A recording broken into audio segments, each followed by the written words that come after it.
we got to see the hospital in action during really a wartime event. There was a bombing downtown one day, and the hospital received approximately 57 casualties in 60 minutes. And you could see the faculty move into a wartime status and quickly evaluate patients as they arrived. And there were really three outcomes for patients as they were brought in. And they were triaged to either be sent to the operating room, sent home with minor injuries, or sent to the morgue.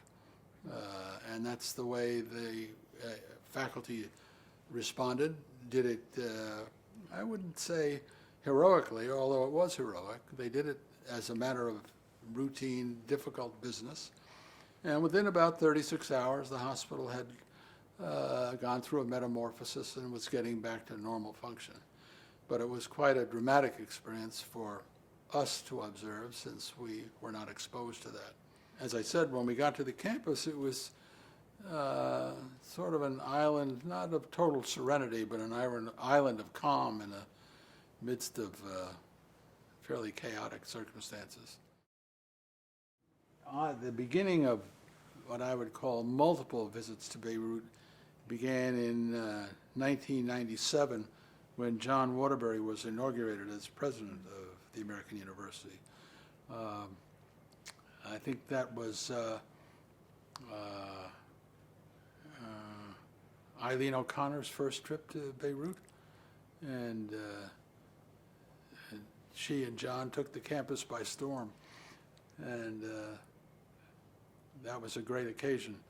John, as you know, served as president for about 11 years, and he really brought the standards of the university up in a major way academically. He and the then provost, Peter Heath, and I used to muse about how to make the hospital and medical center thrive in difficult circumstances, and put together a number of the processes that still go on today, such as the Performance Improvement Committee, which monitors patient care activity and faculty and staff activity within the institution. But all these things led to my going to Beirut as often as 5 times in some year. And I think over the ensuing now 18 years, I've probably been to Beirut about 60 times. So the great part is to see the university sort of move in so many positive directions over that period of time, not only because of the leadership of John and subsequently Peter Dorman, Peter Heath as provost, and Ahmed Dalal as provost, but I think the steadfast support not only of so many trustees who have been very generous to the university and making growth of not only facilities but programs possible. I think the university has moved forward in many, many ways that are just outstanding. Well, my favorite place is Marquand House. I've stayed there since 1982. I've been at the hotels from time to time, but Marquand House is my favorite place. Not only the martinis that were served there, but the graciousness of John Waterbury, and after his marriage, he and his wife were very gracious all the time. The Dormans always had the welcome mat out. So I always felt at home in Marquand House.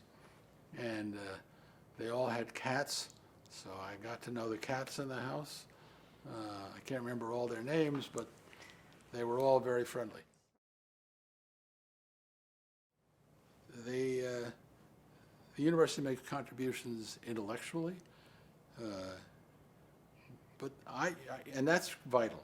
Unless you have a faculty that makes those contributions, you do not have a faculty that is exploring questions that need to be answered. It's not a faculty that makes students wonder. That's the biggest contribution faculty can make, is to have students wonder. I think the most memorable graduation, not most memorable particularly, but most memorable graduation speech was Donna Shalala's, where a number of people engaged in a shouting contest with her throughout her speech. She obviously did not agree with them, but even more importantly, she didn't get rattled by them at all. She just maintained her way forward. That was in 2012, I believe? Probably. Something like that. Yep. So, and that's sort of the way, that sort of typifies AUB in some respects. It's just going forward in spite of